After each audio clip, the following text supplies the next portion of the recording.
Sega.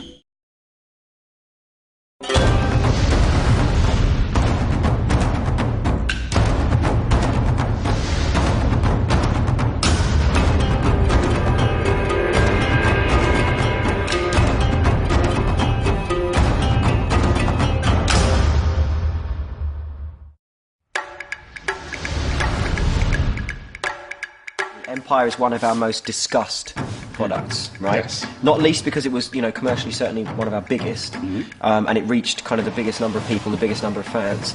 But it did a number of things which some people, kind of vaunted and others vilified.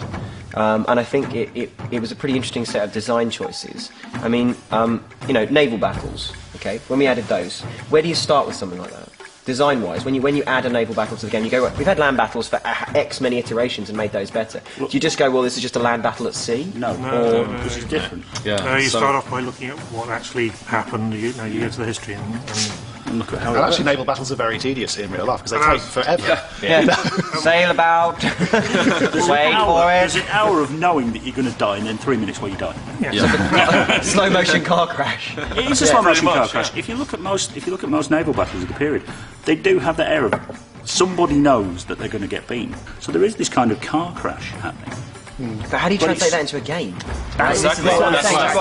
You've got this really slow engagement process and this formation process. Tactically, it's kind of interesting on one level, but it is like two yachts going around a course. There's that constant jockeying about when when you say a sailing race. Yeah. You're jockeying around trying to get in the wind position because that's going on.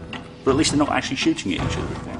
Before I'd be massively immersed in RPGs or FPSs where I'm actually the character, not the third-person games, but the FPSs. But this was a strategy game that had the same kind of level of immersion, the suspension of disbelief.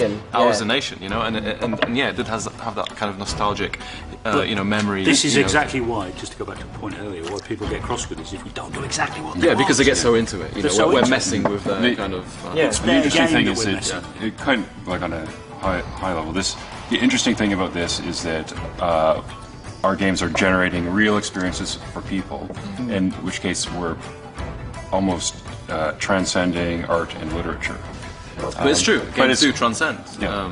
Good games do. Good games do. Right? Because there are so many games out there that you play, and like I say, they're popcorn experiences. You enjoy them. They're a visual feast or whatever, but you don't come away with an indelible personal effect. It's like you look at the number of with Steam. Hours, we can see how many hours people play for hundreds, and they play for hundreds Let's of try hours. thousands. And it's actually yes. There was a guy on the forums the other day whinging about the fact that I used that word advisedly. He hadn't had good value, even though he'd played for 1,900 hours on Empire, and he's paid $35 for something that's entertaining for 1,900 hours. That's how long is your average console game now? What, 6 hours? 6 to 10 hours? 10's good.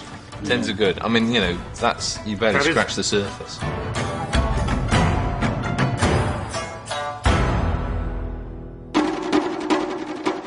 I like it when the game does something that we didn't intend it to, and it gives us a bit of a surprise. I remember playing Mid 1, and one of my allies, which had been an ally for a long time, managed to take one of my regions off me in a way which we'd never intended. And the way he did it was he sent a bunch of bishops in, caused a peasant rebellion, and then sent a diplomat in and bribed the rebels, all in one turn. I'd lost a region, I was still his ally, I couldn't do anything about it. It was brilliant, and that's the kind of thing where the game does something unintended but clever. Emergent behaviour. Yeah. The first time you see the elephants in Rome, that was very cool. Yeah. That's what I always describe as the Zulu moment. Yeah. The Zulu surf, thousands of them. Where you. Well, no, I had one when I was playtesting medieval. I had one battle where this British army or English army, I should say, in Egypt, and there's a sandstorm, and the enemy are all off in the distance. It looks like there's about 3 of them. This sandstorm waves in. And then the weather clears, and they're all standing there 20 yards away from me. Jesus Christ! And that was kind of impressive the first time I saw it. And that was a favourite. We have a lot of good tech in place, and it'd be nice to just really focus on tools and content. Gameplay. Yeah.